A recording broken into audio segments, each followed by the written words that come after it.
Boa noite, irmãos e irmãs. A graça e a paz seja com todos. Queridos irmãos, quero pedir, por gentileza, que abram suas Bíblias no livro de Neemias.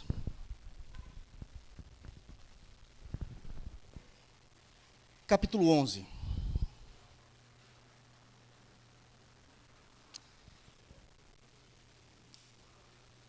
Eu confesso que eu queria muito iniciar hoje o capítulo 12 de Neemias. Mas o último sermão que eu preguei, propositalmente, eu deixei de pregar um assunto importantíssimo desse texto, por cuidado pastoral, por não haver tempo também. E durante esses dias, após o sermão de Neemias, eu confesso que eu queria muito ir para o 12, mas eu também não sei quando que eu terei a oportunidade de trazer a palavra de hoje novamente aos irmãos, por conta do próprio texto. Quem manda no sermão é o texto que nos conduz, é o texto que deve ser lido, explicado e aplicado. E são raros os textos que nós temos diante de nós, como esse de Neemias 11. O que eu quero pedir aos irmãos é que não julguem.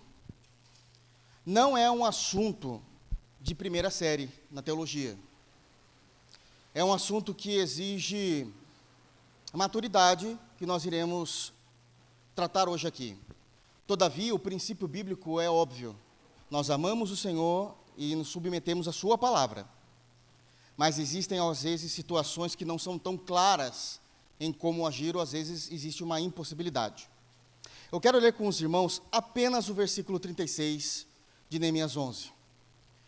No último sermão eu acabei o incluindo na exposição a partir do versículo 25, onde houve uma divisão de terras para se povoar Jerusalém novamente, onde Neemias vai fazer essa divisão para a tribo de Judá e a tribo de Benjamim.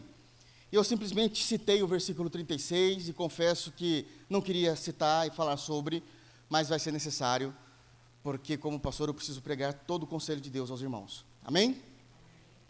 Então, Neemias, capítulo 11, versículo 36, e hoje nós só iremos falar do versículo 36.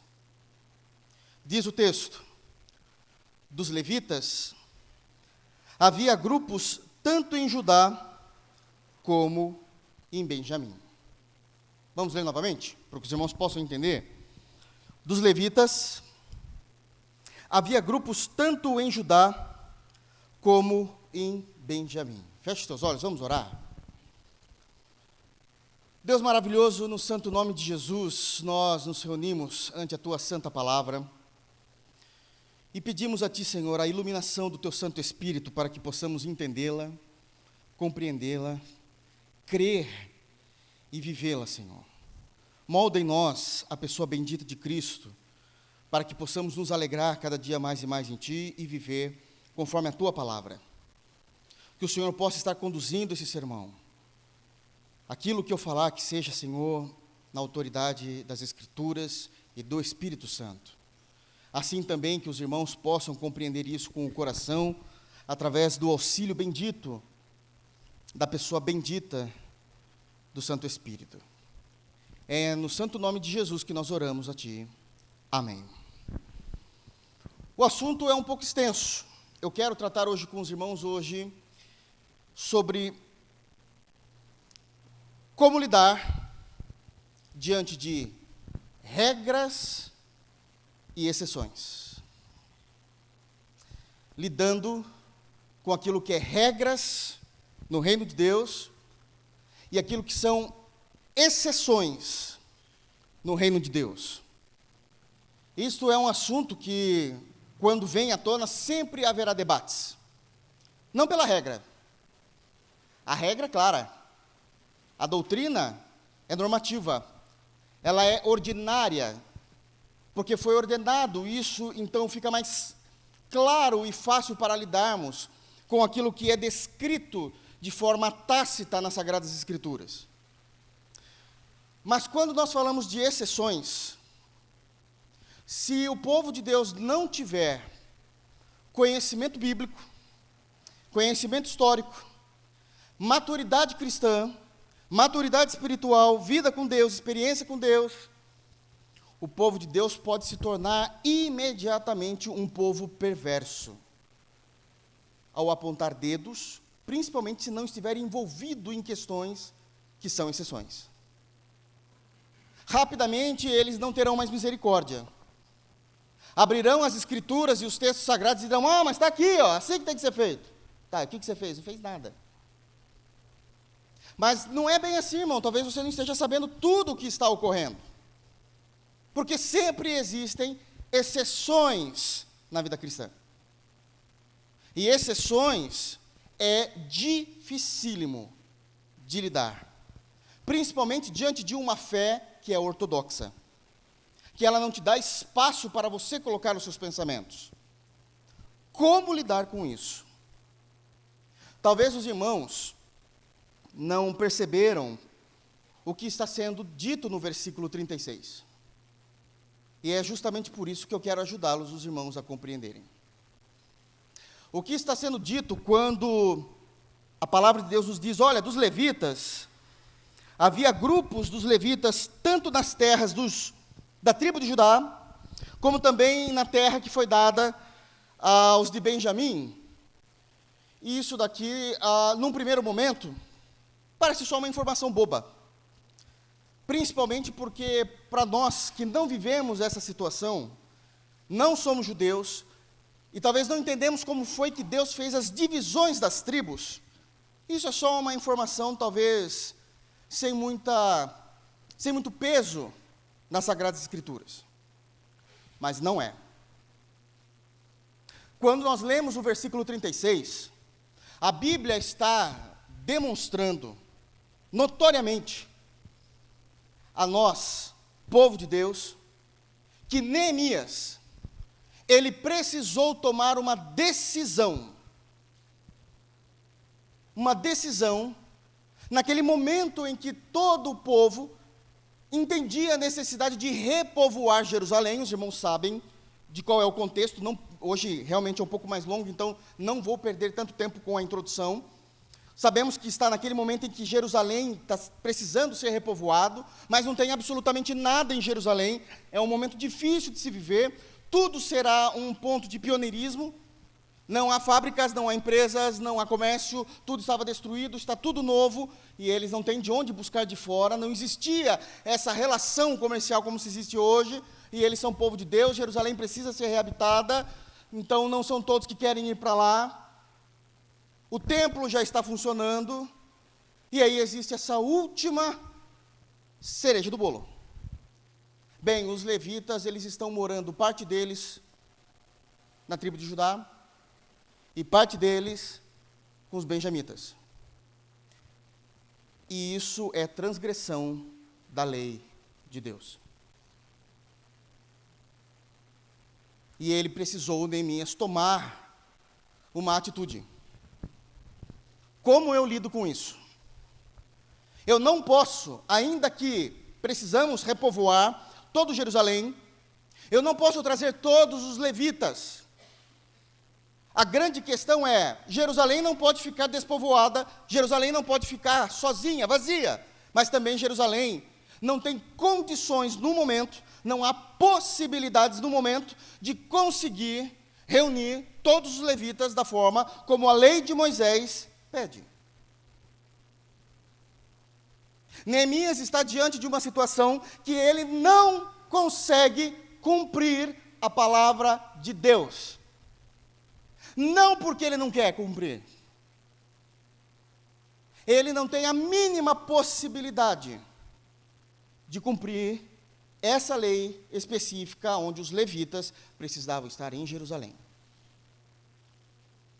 Jerusalém não pode estar despovoada, mas também não pode estar com todos os levitas, senão todos irão morrer de fome. E pensem em levitas, a família toda, tá, irmãos? Eles eram casados, com filhos. E a lei é clara. Eles também não moram com nenhuma das tribos. Deus não permite. E Neemias vai fazer justamente isso. Eu vou dividir vocês em grupos e vocês vão morar. Uma parte com os de Judá e uma parte com os de Benjamim. Não é regra, é exceção. Como que lida com isso? Sabendo que existe uma lei apontando ao contrário da decisão que Neemias acabou de tomar. Mas ele não toma, não é porque ele é desobediente. Não há possibilidade de se fazer ainda aquilo que a Bíblia está pedindo para que seja feito. A situação não está confortável. Estão vivendo de uma forma totalmente diferente daquilo que foi proposto. Então esse é o contexto do versículo 36. Parece uma coisa simples, né? Quando lido de imediato, parece só uma informação à toa, jogada ao léu. Não existe nenhum versículo jogado ao léu nas Escrituras. Todos têm uma compreensão e um peso a ser observado. Não existe informação demais, sobrando, sem necessidade. E o que está acontecendo é que ele está diante de um imbróglio. E ele precisou tomar uma decisão. Decisão essa não pautada nas Escrituras, porque ele não consegue fazer o que as Escrituras pedem nesse momento. Precisamos, como crentes, saber lidar com aquilo que são as regras, mas entendendo que sempre pode haver exceções. E lidar com exceções é deveras difícil. É muito difícil. Exige maturidade. Para que nós possamos entender qual é o tamanho da situação que está se formando no momento do versículo 36, eu preciso recorrer aos irmãos à história, para que nós possamos compreender um pouquinho sobre quem eram a tribo de Levi, qual a importância dela, por que ela foi julgada ou trabalhada da parte de Deus de forma diferente. E hoje eu quero ler com os irmãos, e nós vamos ler bastante para que possamos entender, é culto de doutrina. E precisamos entender de fato o que é que está escrito no versículo 36 e como é que podemos aprender a lidar juntamente com Neemias quando as questões são de exceções. De exceções. Amém, irmãos? Amém mesmo? Vamos lá, os irmãos bem sabem que toda a nação de Israel, ela era composta por 12 tribos. Toda a nação de Israel era composta por 12 tribos. Essas 12 tribos, via de regra, sempre é entendida e chamada como os filhos de Jacó. Via de regra. Ou Israel, depois mudando seu nome. Mas significa que ele teve 12 filhos, e esses 12 filhos se tornaram cabeças dessas tribos, das quais essas tribos levaram seus próprios nomes. Isso é uma verdade. Via de regra, isso é verdade. Mas ela é uma resposta muito rasa, muito superficial a respeito dessas 12 tribos, quando nós denotamos os eventos importantes que aconteceram no decorrer da história de Israel. E é justamente nesses eventos, que muitas das vezes não são falados, que está o problema do versículo 36. Não é um erro falarmos que as 12 tribos era composta pelos filhos de Jacó. Não é um erro, mas existem aqui algumas observações a serem feitas. Pensem comigo. 12 tribos. 12 tribos saindo como família de Jacó, que era um dos patriarcas.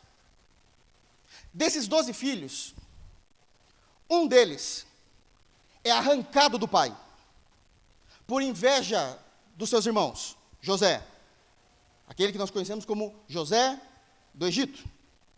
Ele é arrancado dos seus pais. O menino também não era fácil, gostava de colocar ciúmes, gostava de ser, gostava de ficar falando na orelha do pai a respeito dos erros dos irmãos, mas os irmãos tomam uma decisão que não coaduna, nem com a palavra de Deus e nem com o tamanho do problema que o menino trazia. Era garoto. Eles vendem José como escravo, e agora José foi para o Egito. Deus abençoa José. Deus guarda José. No livro do Gênesis, a partir do capítulo 37 até o final, que é o capítulo 50, toda a narrativa de Gênesis está centrada nesse garoto, para vocês verem a importância que ele vai ter na história. Mas uma das coisas que nos informado no livro do Gênesis é que toda a vida, mocidade, fase adulta, desenvolvimento pessoal, crescimento profissional de José não acontece em Israel, nem em Jerusalém. Ele não volta para lá. Ele se desenvolve para onde ele foi mandado. Ele se casa lá. Ele tem filhos lá. Ele não volta para Jerusalém. Vivo não. Gênesis termina dizendo que os ossos de José foram levados de volta para a sua terra. Então já temos um problema aqui. Ele não pode fazer parte da tribos. Então de 12, 11. Mas temos um segundo filho, Levi. Da onde vem o termo levita. E esse não foi tomado do pai, mas Deus tomou esse filho para ele. Deus decidiu soberanamente que essa seria a única tribo que iria trabalhar todo o trabalho eclesiástico do Antigo Testamento. Quem serão as pessoas que irão trabalhar no tabernáculo, no templo posteriormente? Somente a tribo de Levi.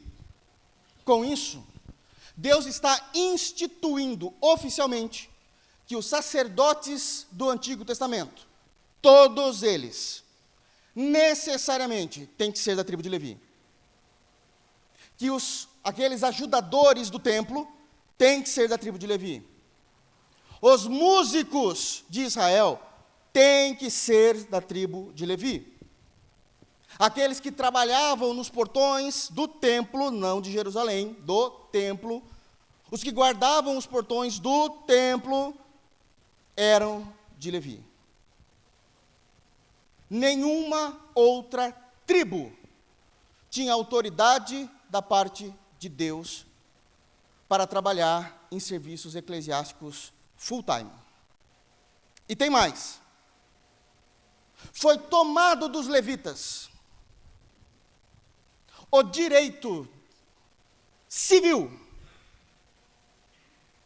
deles se desenvolverem como profissionais em outras áreas e trabalharem de forma secular.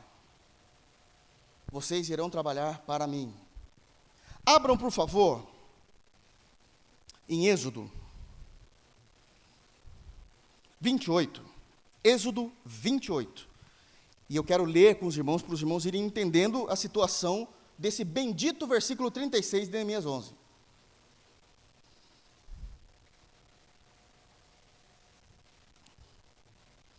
Êxodo 28.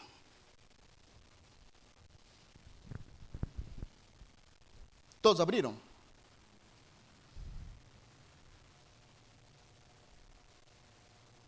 Olha o que é dito em Êxodo 28, verso 1. Deus falando, é o Senhor Jeová falando. Faze também vir para junto de ti Arão, falando isso a Moisés. Olha, Moisés, eu quero Arão perto de você, teu irmão, e seus filhos com ele, dentre os filhos de Israel, para me oficializarem, ou oficiarem, de acordo com a tradução, como sacerdotes, a saber, Arão e seus filhos Nadab, Abiú, Eleazar e Itamar, fará vestes sagradas para Arão, teu irmão, para a glória e ornamento. Aqui começa o chamado da tribo de Levi. Eu quero eles, e ninguém mais. Somente eles irão usar dessa roupa. Somente eles conseguirão me servir no santuário. Somente eles. E agora a gente tem um outro problema. De 12, agora tem 10. 10 filhos. Então nós podemos dizer que eram as 10 tribos de Israel? Não. As escrituras falam que eram 12. da onde vêm os outros dois? Porque 2 foram tirados. O José está lá no Egito, está vivendo a vida dele, Deus está crescendo com ele está se tornando governador no Egito. O Levi está aqui se matando, fazendo sacrifício todo dia, o tempo todo, full time. Nesse período da história, o pai de José, lá do Egito, já se encontrou com seu filho novamente, Jacó. José traz toda a sua família para o Egito. Sabemos que em Jerusalém eles estavam passando fome. Havia uma grande fome, uma necessidade. Toda a família de José vai para o Egito. Eu estou resumindo aqui já. Tem várias questões envolvidas, mas eles vão para lá e eles já estão se falando, já se reconheceram, já se consertaram, até que chega uma notícia terrível. Terrível até José. Dizendo: José, seu pai Jacó está doente. Abram, por favor, em Gênesis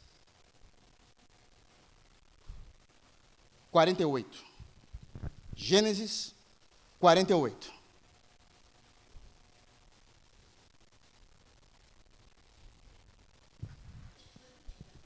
Vocês estão tudo compreendendo até aqui. Eu preciso que os irmãos entendam essa teologia histórica para entendermos como lida-se com exceções. E aqui já vamos ter alguns problemas. Em Gênesis 48, eu vou precisar ler com os irmãos. Verso 1. Gênesis 48, verso 1 é dito: passadas essas coisas, disseram a José: teu pai está enfermo. Então José tomou consigo a seus 2 filhos, Manassés e Efraim, e avisaram a Jacó: eis que José, teu filho, vem ter contigo. Esforçou-se Israel. A Bíblia tem hora que vai falar Jacó, tem hora que vai falar Israel. É a mesma pessoa, tá, irmãos? Então, esforçou-se Israel e se assentou no leito. Estava deitado. Disse Jacó a José, o pai dizendo a José: o Deus Todo-Poderoso me apareceu em Luz. Luz é o nome de uma cidade, tá, irmãos? Não é uma manifestação.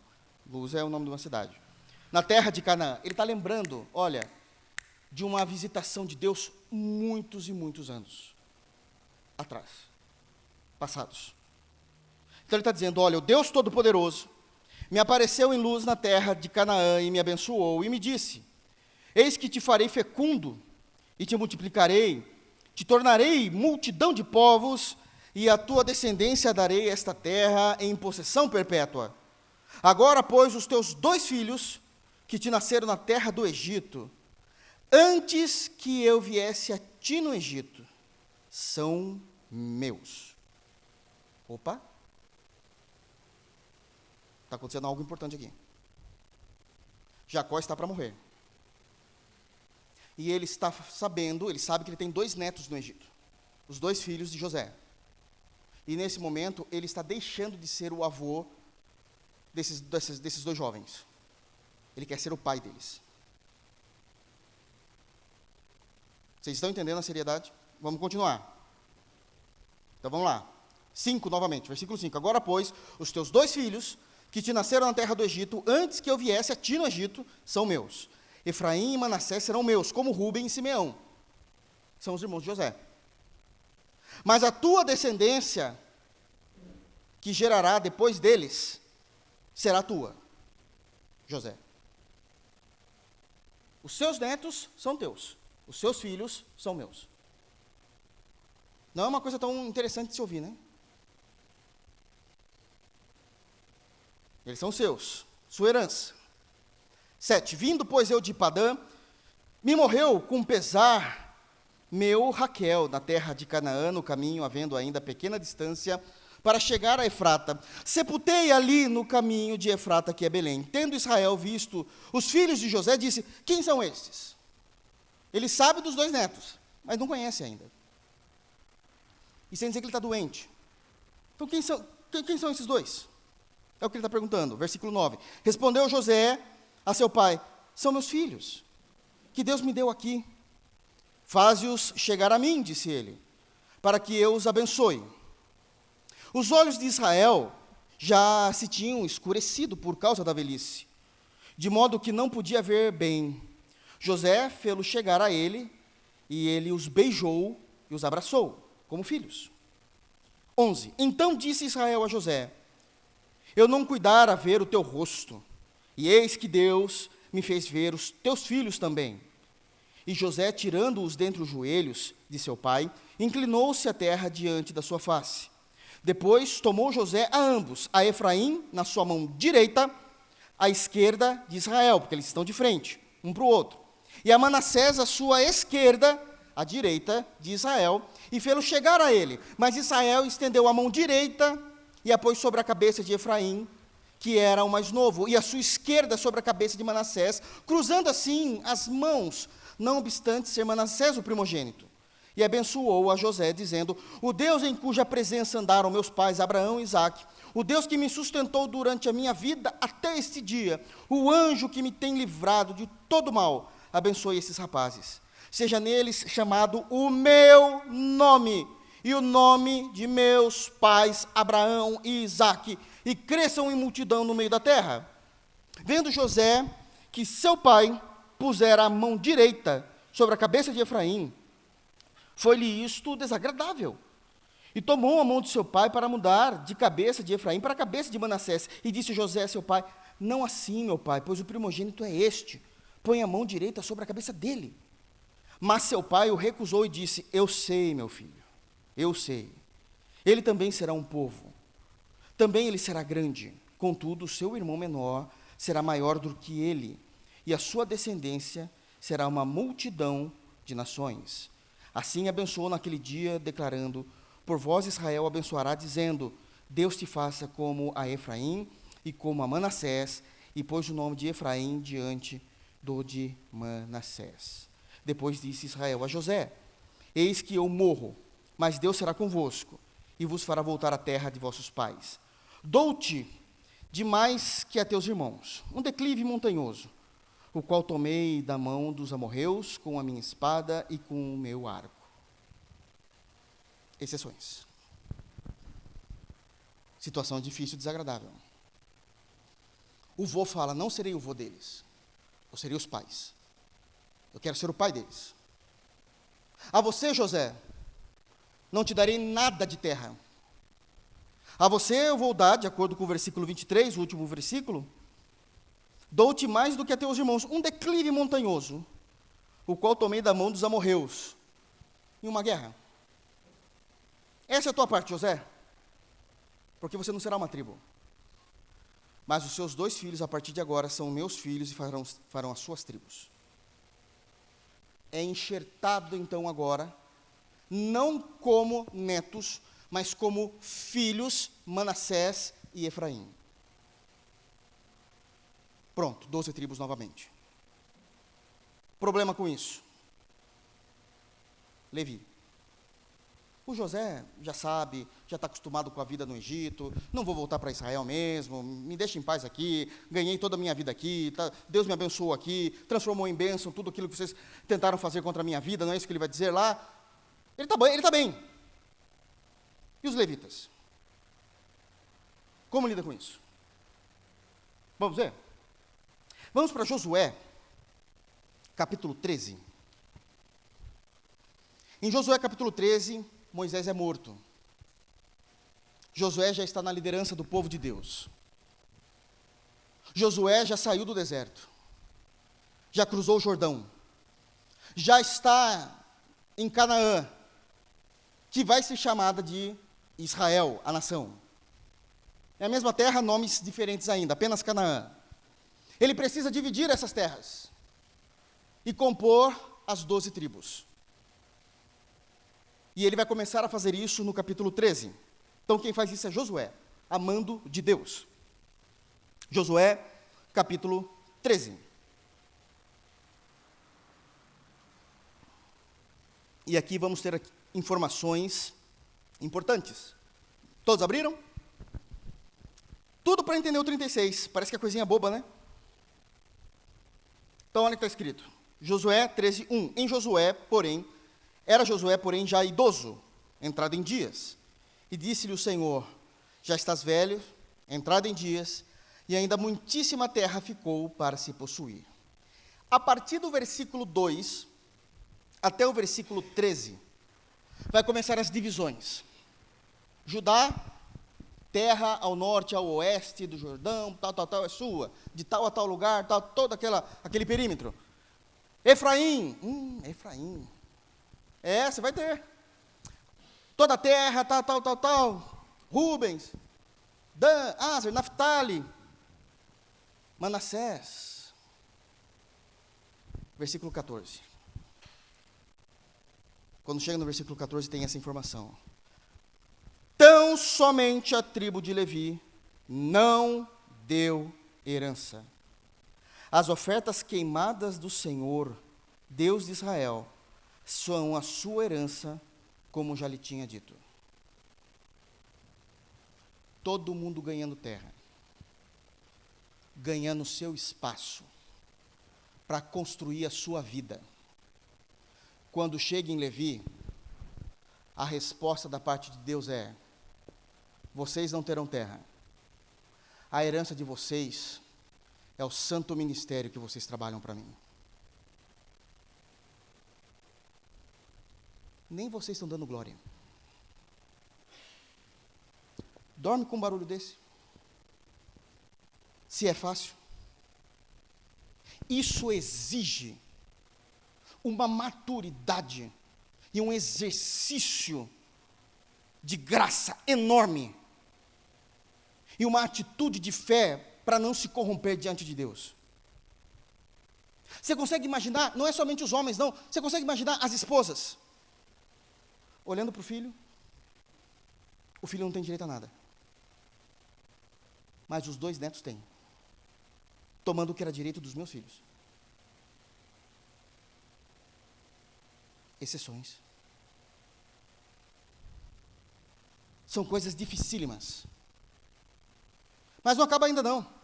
Vamos para o versículo, ainda aqui, quer ver? Versículo 33. Termina, está continuando então ali toda a divisão das terras, chega no 33. Aí tem uma outra informação para Levi. Você imagina, termina-se ali a divisão, mas eu tenho uma palavra. Deus diz, ainda para Levi. E os levitas só vendo, todo mundo alegre, pegando suas coisas, aonde vai ser o churrasco, que bênção, que terra maravilhosa, perto do rio, é tudo que a gente precisava. E os levitas? Aí vem a informação no verso 33. Porém, a tribo de Levi, Moisés, já está falando de antes de Josué, não deu herança. O Senhor, Deus de Israel, é a sua herança, como já lhe tinha dito.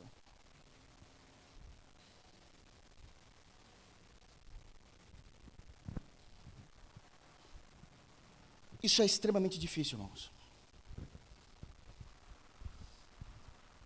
Porque todo homem que é homem de verdade, que se casa, ele quer fazer com que sua esposa tenha orgulho dele. Ele trabalha para conquistar aquilo que é dele. Aquilo que é seu espaço.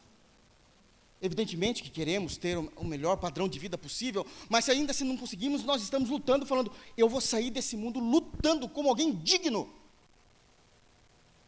E os levitas? Como que a gente vai comer, Senhor? E Deus abre um sorriso e diz, eu vou dar para vocês. Mas, como que a gente vai se vestir? Eu vou dar para vocês. Como que a gente vai sair com a nossa família quando a gente quiser fazer um passeio? Eu vou preparar isso para vocês. Eu sou a sua herança.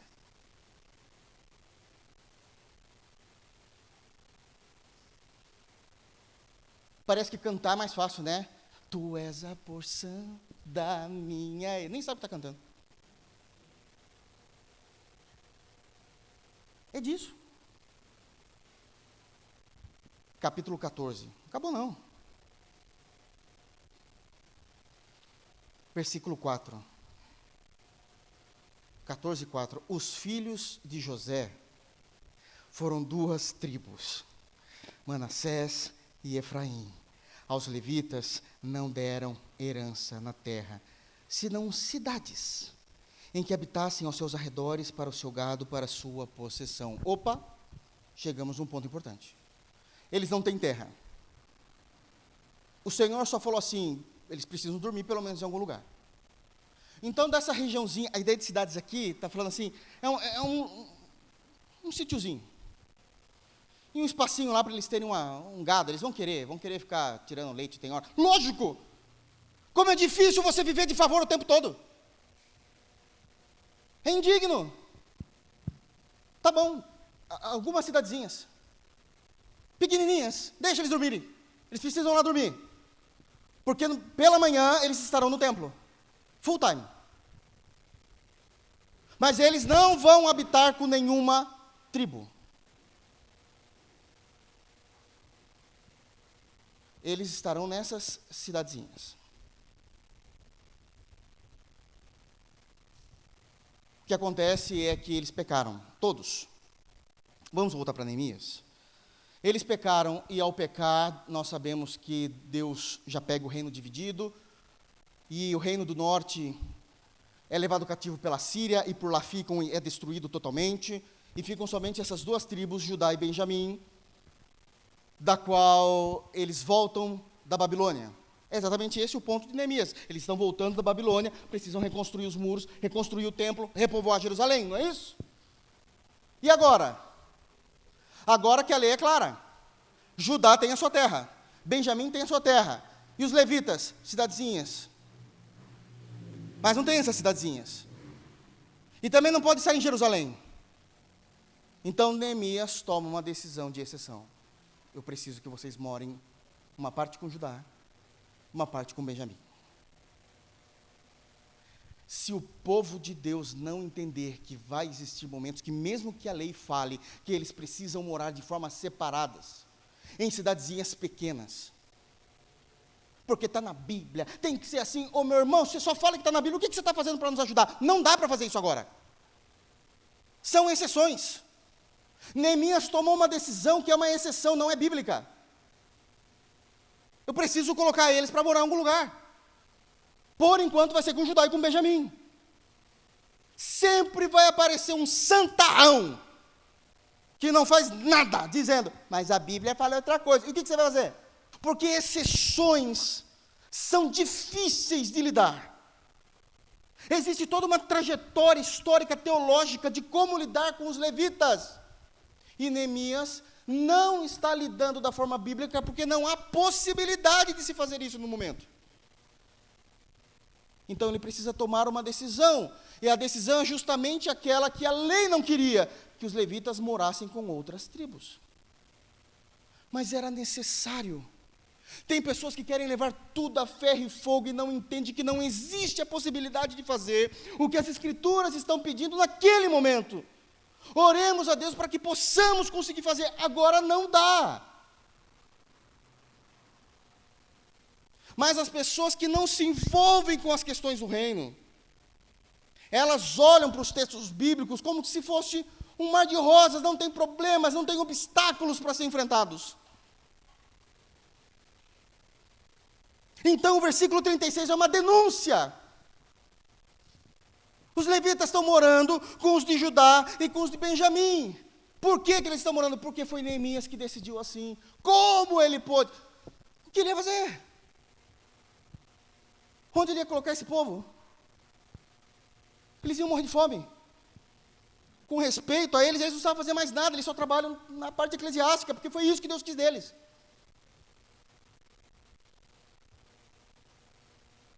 O grande problema é que às vezes os cristãos se tornam tão amargos que não conseguem perceber que existe a necessidade de exceções. A Bíblia está cheia de exceções. E eu quero trazer aqui alguns exemplos para os irmãos. E eu peço que vocês estejam maduros naquilo que eu vou falar aqui, porque é mais fácil entender do que aceitar. É mais fácil ouvir, compreender do que engolir. Mas foi o que aconteceu. Abram, por favor, em Mateus.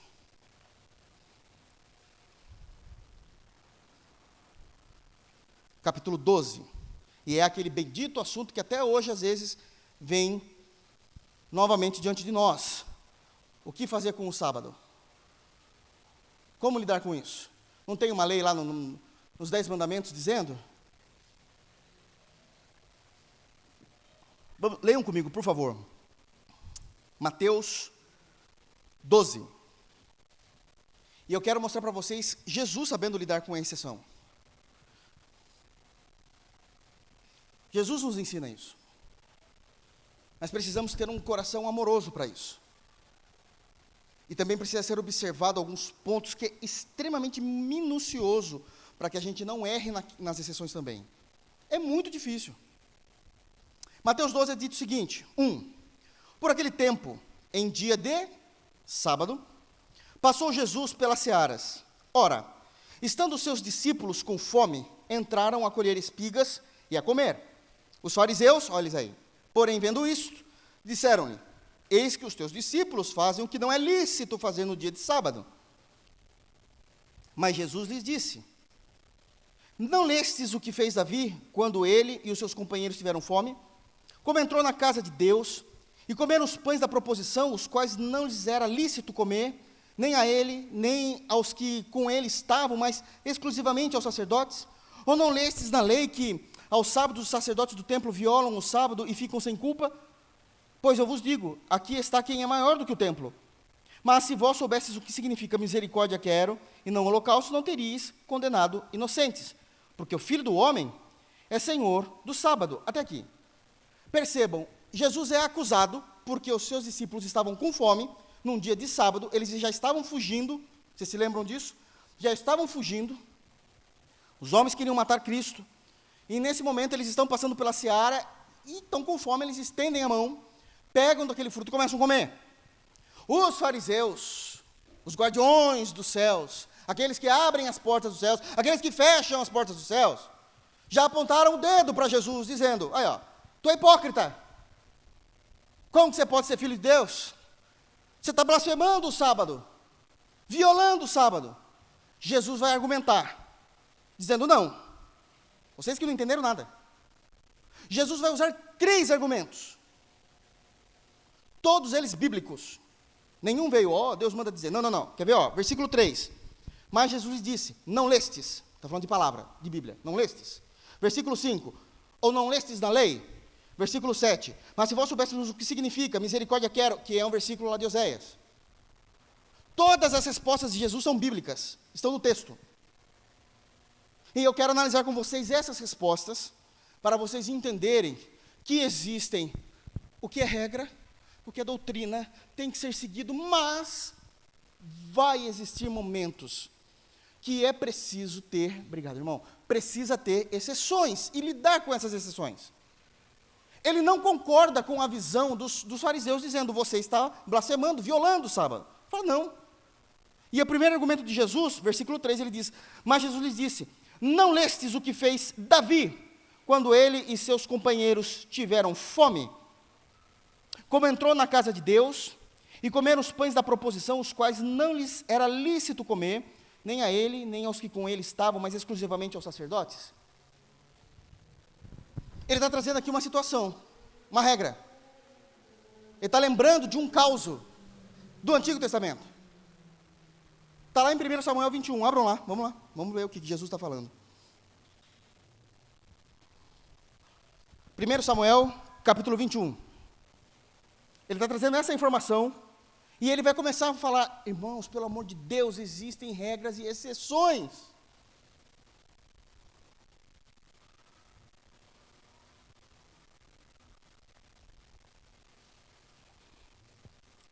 1 Samuel, capítulo 21.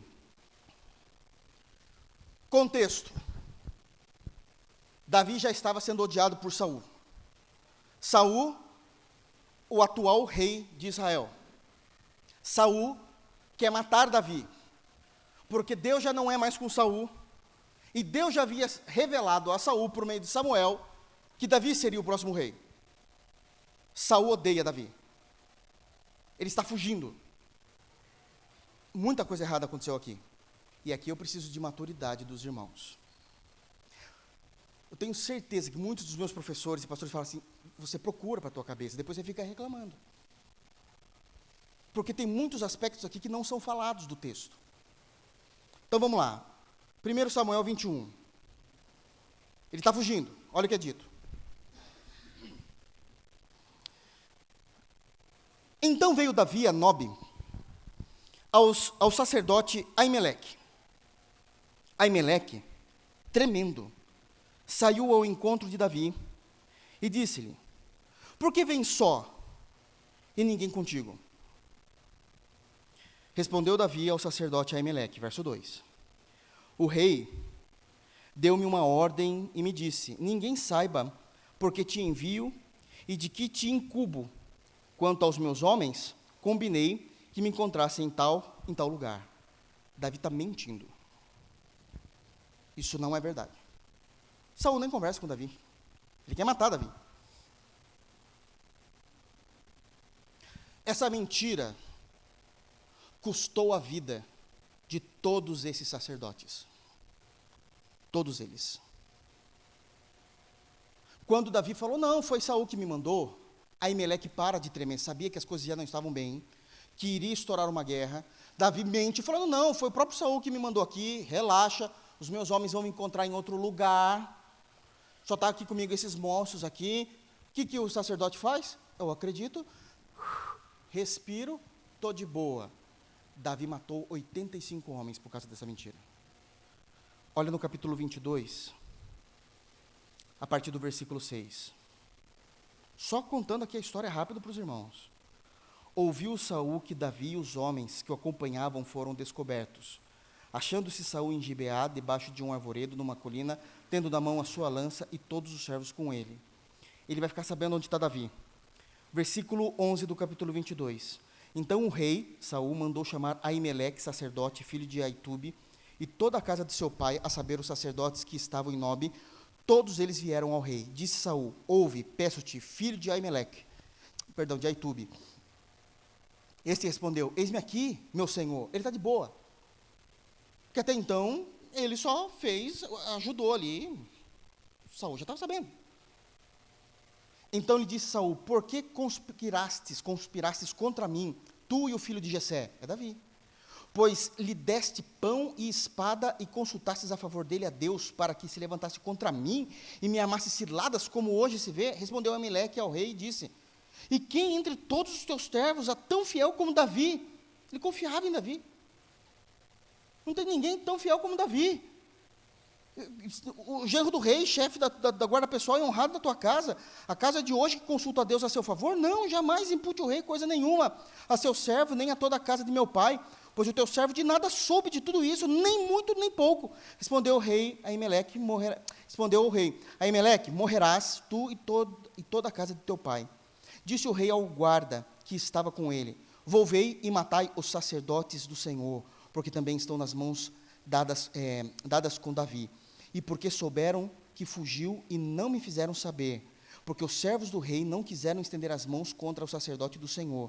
Então disse o rei a Doeg: volve-te e arremete contra os sacerdotes. Então se virou Doeg, o edomita, e arremeteu contra os sacerdotes, e matou naquele dia 85 homens que se vestiam a estola sacerdotal do linho.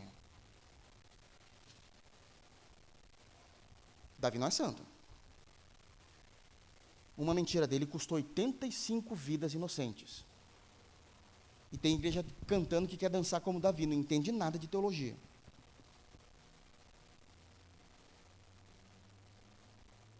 Acontece mais. Ele mentiu, versículo 2, vamos voltar para o 21, 2. Ele mente então. Essa mentira custou a vida desses homens. Esses homens não estão sabendo ainda. Verso 3, olha o que Davi fala: agora que tens a mão, dá-me 5 pães, ou o que se achar. Ele está com fome. Ele está fugindo há muito tempo.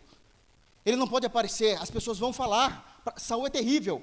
Se alguém vê Davi, vai falar: ele está aqui. Eu seguro ele, pode matar. Porque eu não vou arriscar a minha vida por causa de Davi. Ele está com fome. Versículo 4, respondeu o sacerdote a Davi: ele matou o cara que deu comida para ele.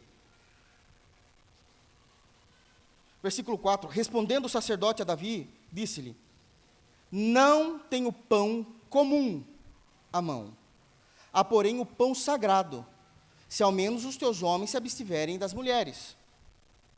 Tinha os moços lá, falou: você tem que estar numa consagração séria, esse pão aqui é sagrado, você sabe que é só para os sacerdotes. Lembra dos 12 pães da proposição lá do tabernáculo? É esses pães. Em Levítico 24 é dito que somente eles, o sacerdote e o sumo sacerdote, poderiam comer. Ninguém mais podia tocar nesses pães. Ele falou, eu não tenho nada. Eu não tenho nada. Eu só tenho esses pães que é do templo. E eu vou trocar eles. Se troca todo dia de sábado, inclusive. Eu vou trocar esses pães. 5. Respondeu Davi ao sacerdote e lhe disse, sim, como sempre, quando saio a campanha, como se ele estivesse indo para uma guerra aqui, né? Foram-nos vedadas as mulheres e os corpos dos homens não estão imundos. Se tal se dá em viagem comum, quanto mais serão puros hoje. Deu-lhe, pois, o sacerdote o pão sagrado, porquanto não havia ali outro senão os pães da proposição, que se tiraram de diante do Senhor, quando trocados, no devido dia, por pão quente.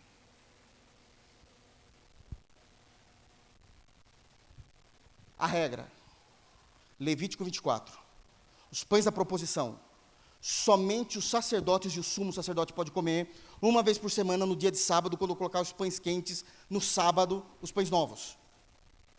A exceção, eu deixo um homem morrer de fome, ou eu pego um pão que está proibido pela lei de Deus e dou para alguém comer. Eu dou para alguém comer. É uma exceção. É uma exceção.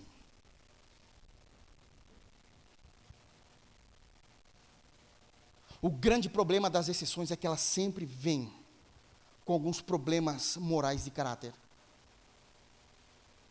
Porque nós não temos condições de lidar com as exceções de forma tão santa e tão pura como tendo as regras da palavra de Deus.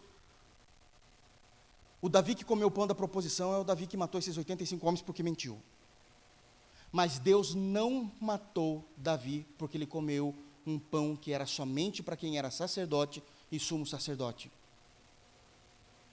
Porque Deus entende que existem momentos que não tem o que se fazer para cumprir à risca a sua palavra. Existem exceções. Essa é mais uma delas. Essa é mais uma. Primeira, levitas morando com as tribos. Segundo, Davi, que nem rei era, comendo pão que era sagrado e santo. De acordo com a lei de Levítico 24. Mas é a exceção. Se nós não tivermos amor, a gente aponta o dedo na cara do sacerdote e diz, está vendo como tu é um herege? Você é um elitista? Será que se fosse o irmãozinho tal você daria?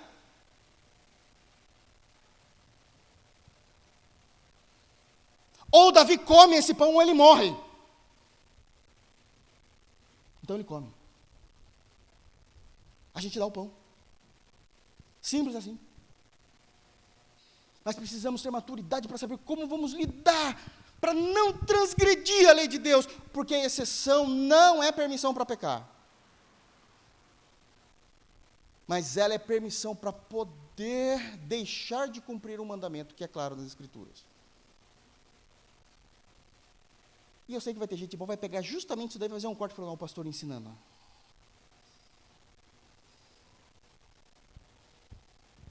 Isso aqui é extremamente sério o que está acontecendo. Neemias passou por isso. Outra exceção? Abra em Josué 2, por favor. Josué, capítulo 2, é a história de Raabe, a prostituta. Nós sabemos que Josué, amando de Deus, ele vai destruir Jericó. Porque Jericó está na região que será Israel. E Deus já deu aquela região para os judeus e acabou. Então Jericó tem que sair de lá. Bom, eles não vão sair na boa. Então vai ter que ter uma guerra. Josué, muito esperto, manda 2 espias, no capítulo 2, Josué 2, manda 2 espias para saber como é o dia a dia, o trabalho, a segurança de Jericó. Saber planejar a invasão. E aí acontece o seguinte, 2. Josué 2:1. De Sitim enviou Josué, filho de Num, 2 homens, secretamente, como espias, dizendo, andai e observai a terra de Jericó.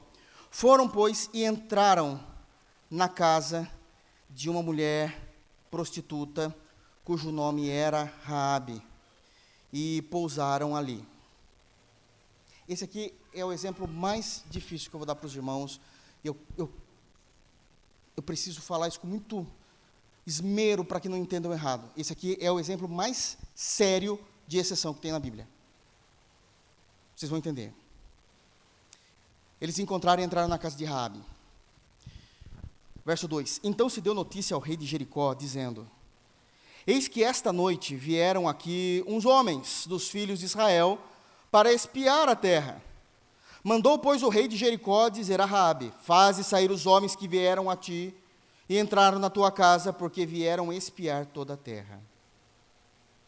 A mulher, Raabe, prestem agora atenção, isso aqui é importante. Porém, havia tomado e escondido os 2 homens, e disse: é verdade que os 2 homens vieram a mim, porém eu não sabia de onde eram. Havendo-se de fechar a porta da casa dele e a porta também da cidade de Jericó, né, sendo já escuro, eles saíram, não sei para onde foram. Ide após eles depressa, porque vocês podem alcançá-los. 6. Ela, porém, os fizera subir ao eirado, e os escondera entre as canas do linho que havia disposto em ordem no eirado. Ali o forro tinha as madeiras e o linho em cima, para ficar bonitinho. Eles estavam em cima, escondidos, escuros. O que ela falou? O que ela fez? Ela mentiu para esses homens. Falando: não sei de onde eles já saíram, porque a porta da cidade ia fechar. Se você, ainda mentiu, foi para o caminho tal. Se vocês forem para esse caminho tal, vocês encontram ele. Vocês pegam ele. Os homens entenderam isso. 7. Foram-se aqueles homens após os espias pelo caminho que dá ao vals do Jordão. Óbvio que não iriam achá-los. Não vão achá-los. Estão escondidos ali no forro. E havendo saído os que iam após eles, fechou-se a porta. Antes que os espias se deitassem, foi ela ter com eles ao eirado e lhe disse: bem sei que o Senhor vos deu essa terra, e que o pavor que infundis caiu sobre nós, e que todos os moradores da terra estão desmaiados, porque temos ouvido que o Senhor secou as águas do Mar Vermelho diante de vós, saíres do Egito, e também que fizestes aos 2 reis dos amorreus, Seom e Og, que estavam além do Jordão, os quais destruíste. Ou seja, ela sabe quem é o rei de Israel, o Deus de Israel. O povo já tem ideia. Jericó está esperta, mas ela mentiu. E ela vai pedir algo para eles. Eu sei que vocês vão invadir. Quando vocês invadirem, poupem a minha vida e a vida da minha família. Esses 2 espias dizem o seguinte: coloca uma linha escarlate na tua janela. Quando nós entrarmos, vai ser dada uma ordem que, aonde tiver uma janela com um cordão escarlate, a gente não mexe. Todos os que estiverem dentro da sua casa serão salvos. Mas a gente não vai se responsabilizar para quem chegar atrasado. Quando a gente chegou, quem está lá dentro é salvo. A gente não mexe. E a gente vai levar vocês para nós, para que vocês possam ter uma vida decente. Isso acontece. Vamos lá para o versículo 6, para o capítulo 6.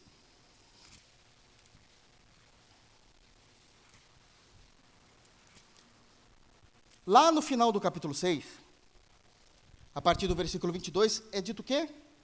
Raabe é salva. Então Josué, disse Josué aos 2 homens que espiaram a terra entrar na casa da mulher prostituta e tirá-la de lá, com tudo quanto tiver, como lhe jurastes. E ela foi salva. Ela foi salva. Até aqui, a gente não teria problema nenhum se o Novo Testamento não falasse dessa mulher da forma como falou. Tiago 2. E aqui é um problemão. Um problemão. No lendo a palavra, eu até achei que alguém ia perguntar isso, mas graças a Deus vocês não perguntaram, eu falei, está de boa. Tiago 2 é justamente o capítulo da Bíblia que vai ensinar que a verdadeira fé, ela é acompanhada de obras. Que a fé não é filosófica. Que a fé não é contemplativa. A fé traz consigo as obras daqueles que realmente creram em Cristo. Até aí é perfeito. Aí vem Tiago, inspirado pelo Espírito Santo, e diz exatamente isso. Tiago 2, ele vai dar um exemplo aqui, já vamos direto, 21. E ele vai falar de Abraão. Olha o que é dito. Tiago 2, 21. Não foi por obras que Abraão, o nosso pai, foi justificado quando ofereceu sobre o altar o próprio filho Isaque? Ou seja, a fé de Abraão foi provada pela maneira como Abraão entregou seu filho quando Deus pediu. Vês como a fé operava juntamente com as suas obras, com efeito, foi pelas obras que a fé se consumou. Aí ele vai continuar falando de Abraão até que ele chega no versículo 25. E olha o que é dito no versículo 25, irmãos. De igual modo, não foi também justificada por obras a meretriz Raabe, quando acolheu os emissários e os fez partir por outro caminho?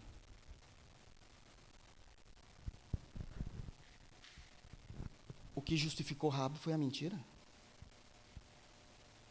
Diante de Deus?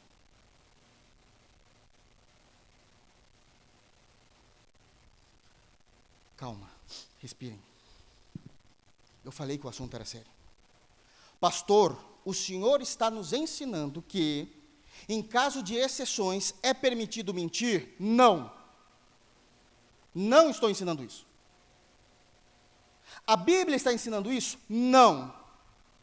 As Escrituras não estão ensinando isso. Mentir é pecado. Mentir é do caráter do diabo. A mentira tem a paternidade demoníaca em João 8,44, quem falou isso é Jesus. Mas o que o texto está dizendo, e é difícil de lidar com isso, é que a obra de Raabe a justificou. Porque a exceção era não matar os espias. Então, nesse momento, qual o grande problema nosso? Nós somos muito platônicos. Nós somos muito filosóficos. É ou não é? Eu preciso entender. Pode ou não pode? Dá ou não dá? É céu ou é inferno? É Corinthians ou é Palmeiras? Eu preciso entender. Não, irmãos, aqui o que está em jogo é muito mais do que uma visão dualista de mundo, onde a exceção precisou existir para que o plano de Deus acontecesse. E Tiago está falando que essa obra mostrou a fé. Então quer dizer que a exceção é permissão para pecar? De forma alguma. Mas a gente precisa entender a maneira como está construída a gramática do texto. De igual modo, não foi também justificada por obras a meretriz Raabe, quando acolheu os emissários e os fez partir por outro caminho? O que a Bíblia a está elogiando é: eu os recolhi em minha casa e os fiz voltar por um caminho que os homens não os foram buscar.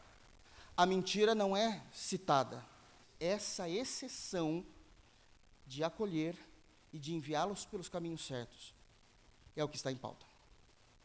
É muito delicado, porque a exceção nunca é pura. Davi pecou e ela também pecou na exceção. Só não há pecado na palavra de Deus. O que eu quero dizer com isso, irmãos, é que a igreja, o Senhor Jesus, a santidade de Deus, nunca ela é amiga do pecado. Nunca, em hipótese alguma. Mas vai existir situações que eu, como líder, vou errar porque é uma exceção. E na exceção eu não tenho a clareza das Escrituras, e é óbvio que alguma coisa vai dar errado. E eu não preciso de dedos apontando. Como eu também não vou fazer isso para você. Eu entendi, irmão. Era uma exceção, que coisa terrível. Da mesma forma como Neemias estava indo bem até chegar e colocar os levitas junto com os de Judá e com os de Benjamim. Não pode. Isso não pode.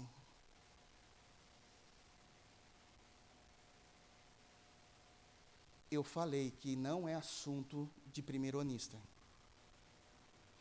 Que os pastores, quando eu converso que eu vou falar sobre isso, eles falam assim: você é doido. Não fala. Leva, toca o barco, cara. Falam isso direto para mim, reformados, irmão. Mas eu preciso ensinar porque isso é Bíblia. Isso é extremamente sério. Porque isso passa a fazer com que a gente olhe de forma diferente para os acontecimentos da realidade da igreja. Porque senão a gente coloca a igreja dentro de uma caixinha e a gente fala, olha, se a Bíblia fala isso, então todo mundo tem que ser assim. Não, eu entendo, tem que ser mesmo, tem que ser, mas todos têm uma vida diferente. Se aquela pessoa que está vivendo isso tem um filho, pronto, já mudou tudo, daquele que não tem. Se aquela irmã tem um marido convertido, é uma outra situação, mas se aquela mesma irmã tem um marido que não é convertido, já mudou tudo também. E é caso a caso, para que nós não venhamos nos tornar os juízes da espiritualidade das pessoas. Obviamente que todas elas precisam estar submetidas à palavra de Deus, mas nem todas irão conseguir com a mesma facilidade. Os irmãos sabem, eu sou pai novo, mas os irmãos que já são pais há muito mais tempo do que eu, fala a verdade, quando vocês casaram e não tinham filhos, não era mais fácil de viver a vida do que quando nasceu uma criança, meu Deus do céu? Não muda tudo? Todo mundo carta de santo agora. Fala aí, irmãos. Muda tudo. Muda a sua agenda. Muda seus horários. O sono some. Tudo que você faz é pensando. Antigamente você vai, vamos comer em algum lugar? Vamos, se veste, toma um banho, se veste. E agora, tem lugar para criança? Tem lugar para criança ficar? Senão não dá. Esses dias eu me senti triste, ofendido. Lógico, não esses mimimi bobo. Mas eu entrei para ver um hotel. Falei, vamos dar uma volta, pelo amor de Deus. Sabe o que estava escrito lá? Não aceitamos crianças. Falei, meu Deus, nunca imaginei que eu ia ler isso na minha vida. Que impacto, antes eu não daria bola. Se fosse, eu estou sendo sincero, antes, qual era a minha, graças a Deus, falar, é esse. Por quê? Porque o único choro que a gente gosta de ouvir, e olha lá, é do filho da gente. Agora, eu sofri. Agora foi a minha vez. Agora tem gente que está dando graças a Deus que eu não posso ir. Existem aquilo que é regra, e existem exceções, e precisamos saber lidar com essas coisas. Precisamos saber. Eu vou terminar, irmãos. Tem muito mais coisas a ser dito, mas eu vou terminar, mas eu preciso encerrar com um assunto importante. Em Mateus 12 ainda, por favor. Eu serei bem breve mesmo. Em Mateus 12 é dito o seguinte ainda na resposta de Jesus. Então, primeiro a gente entendeu, Davi, lá em Samuel 21. Jesus vai dar a sua segunda resposta, versículo 5, 12, 5. Ou não lestes na lei que aos sábados os sacerdotes no templo violam o sábado e ficam sem culpa? O que ele está dizendo aqui? Simples, não está escrito o quarto mandamento? 6 dias trabalharás, mas o 7º dia descansarás, porque o Senhor Deus, Ele fundou o mundo, criou o mundo em 6 dias, e no 7º dia Ele descansou da sua criação. Não é isso? Ninguém pode trabalhar, mas Jesus está falando uma coisa, é interessante. No dia que ninguém pode trabalhar, é o dia que vocês têm mais facilidade para ir no templo oferecer o sacrifício e o culto a Deus. Tem que ter gente trabalhando. Enquanto vocês estão cultuando, alguém está trabalhando. Enquanto vocês estão aprendendo, alguém está trabalhando. Regra e exceção. E Jesus está dizendo exatamente isso. Eles ficam sem culpa. Porque para o culto de vocês funcionarem, os sacerdotes precisam estar trabalhando no sábado. Regras e exceções. Mas eles trabalham. Eles não estão lá voluntários. São tomados. A partir de agora você é sacerdote. Você é levita. Acabou. É compulsório. Então eu tenho que ir. O mandamento que fala que eu posso folgar é o que eu tenho que trabalhar. É isso mesmo. Ele continua, versículo 7. Mas se vós soubessem o que significa misericórdia quero e não holocaustos, não teriam os condenados inocentes. Ele está falando de Oséias, capítulo 6, versículo 6. É o próprio Deus dizendo, vocês falam que vocês querem voltar para mim, viver para mim, e falam, vamos fazer holocaustos a Deus, para que a gente possa dar, isso aqui eu tenho que falar, vai ter que, os irmãos tenham paciência. Vocês vão oferecer holocaustos a mim porque eu quero holocaustos. Eu não quero holocaustos. Aí todo mundo fala, mas foi o Senhor que instituiu. E aqui a gente precisa entender um pouquinho também sobre as questões de regra e exceção e como devemos entender o culto a Deus. Em Atos 17, abram rapidamente lá. Tem uma palavra só que eu quero trazer para os irmãos em Atos 17, que ela é bastante importante. Atos 17, 24 e 25. Atos 17, Atos 17, 24 e 25.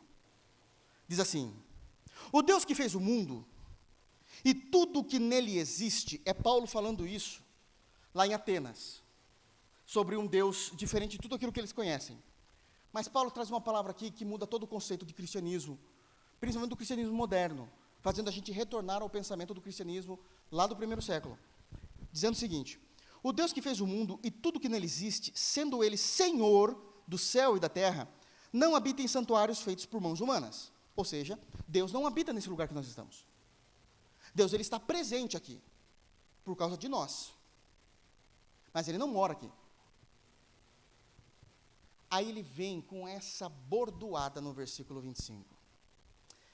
Esse Deus que não habita em santuários feitos por mãos humanas, nem é servido por mãos humanas, como se de alguma coisa precisasse.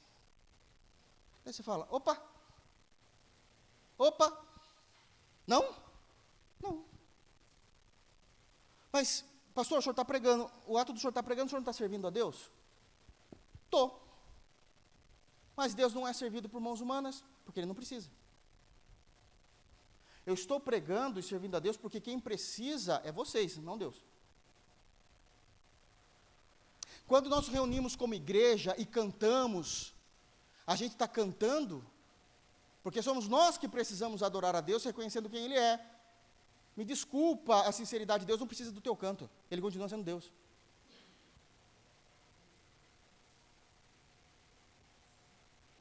Quando Deus perdoa alguém dos seus pecados, qual o ganho que Deus tem? O benefício é só seu. Se Deus mandasse todos os homens para o inferno, o que Deus perderia? Nada. Porque Deus é completo e não tem necessidade nele. Deus, ele não é servido por mãos humanas. Nós o servimos com todas as doutrinas, o pacto, a aliança, porque nós precisamos. Não é Deus que precisa. Isso é duro, né? Machuca o nosso ego um pouco, né? Mas é uma verdade. Eu posso estar pregando aqui para a glória de Deus, mas quem precisa ouvir isso aqui é vocês, não é Deus? Deus já sabe. Muito melhor do que eu. Ele não está nem aí para isso. Somos nós que precisamos. Então isso significa que todo o elemento doutrinário não é para Deus, sempre foi para a igreja. Deus não segue doutrina, quem segue é a igreja. A doutrina foi criada por Deus, não para Ele, para nós, como regra de fé e prática.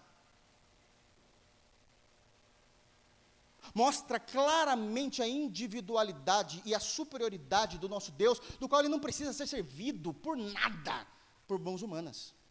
Paulo está falando uma verdade terrível aqui. E o que isso tem a ver com o que Jesus respondeu: misericórdia quero, e não sacrifícios, ou holocaustos?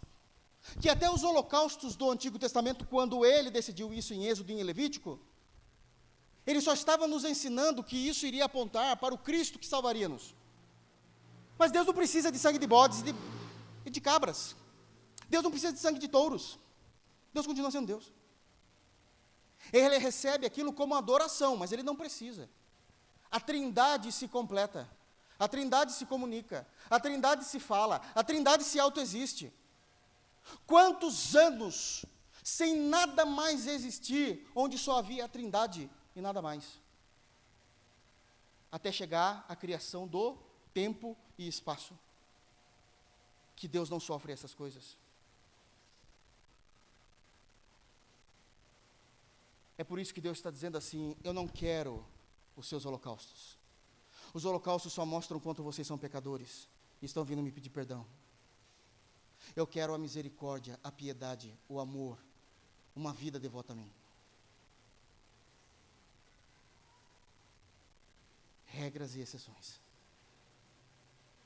Ele está dizendo, quando os meus discípulos comeram da seara no dia de sábado, eles não pecaram. Porque porque o homem não foi feito para o sábado, diz o texto. O sábado só era um pré-anúncio de que um dia Cristo viria e ele seria o nosso descanso. O homem não foi feito para se subordinar ao sábado. Mas o sábado foi feito para o homem, para que ele possa descansar. Regras e exceções. Em nenhum momento eles pecaram quando comeram naquele dia de sábado. Em nenhum momento.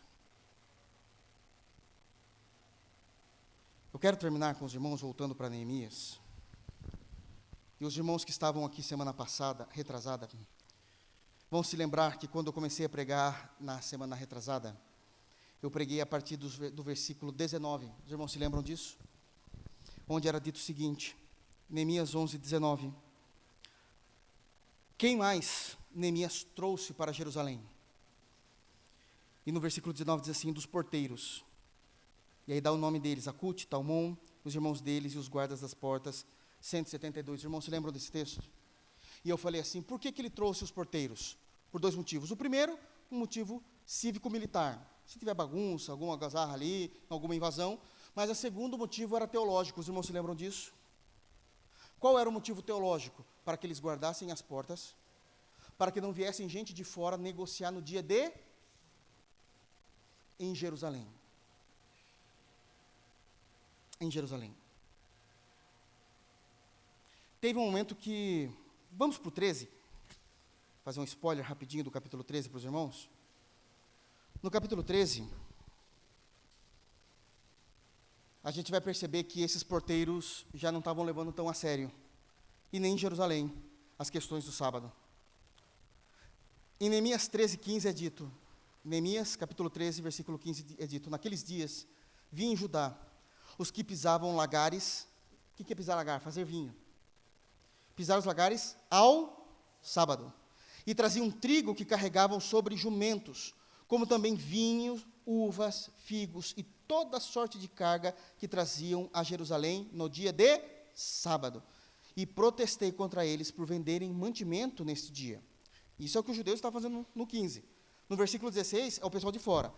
Também habitava em Jerusalém tírios, é um povo, que traziam peixes e toda sorte de mercadorias que no sábado vendiam aos filhos de Judá e em Jerusalém. Contendi com os nobres de Judá, eles disse, que mal é este que fazeis profanando o dia de sábado?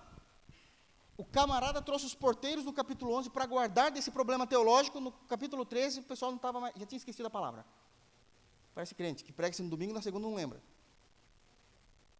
Estavam fazendo exatamente aquilo que eles não deveriam.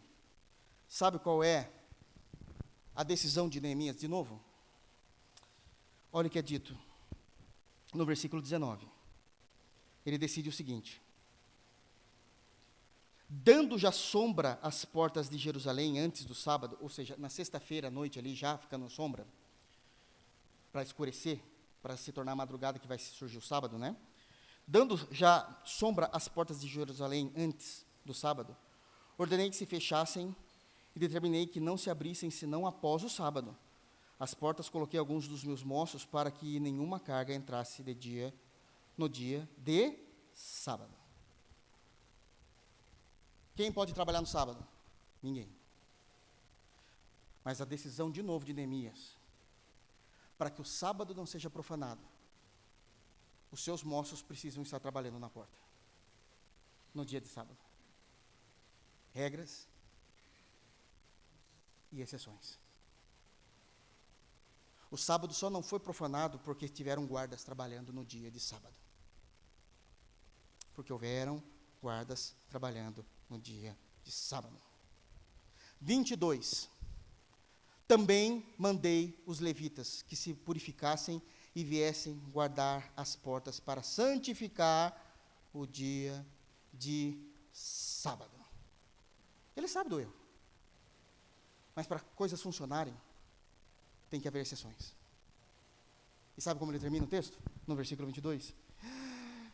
Também nisto, Deus meu, lembra-te de mim e perdoa-me segundo a abundância da tua misericórdia. Porque fazer exceções sem base bíblica é muito difícil. Então ele já se apresenta dizendo: Senhor, para que funcione, eu precisei colocar pessoas para trabalhar no sábado. Quando a tua lei fala que no sábado não se deve trabalhar, tenha misericórdia de mim. Lembra-te de mim que eu fiz isso por amor a ti, não porque eu queria ser desobediente. Que possamos ter um coração assim. Sempre decidirmos seguir a palavra e unicamente a palavra.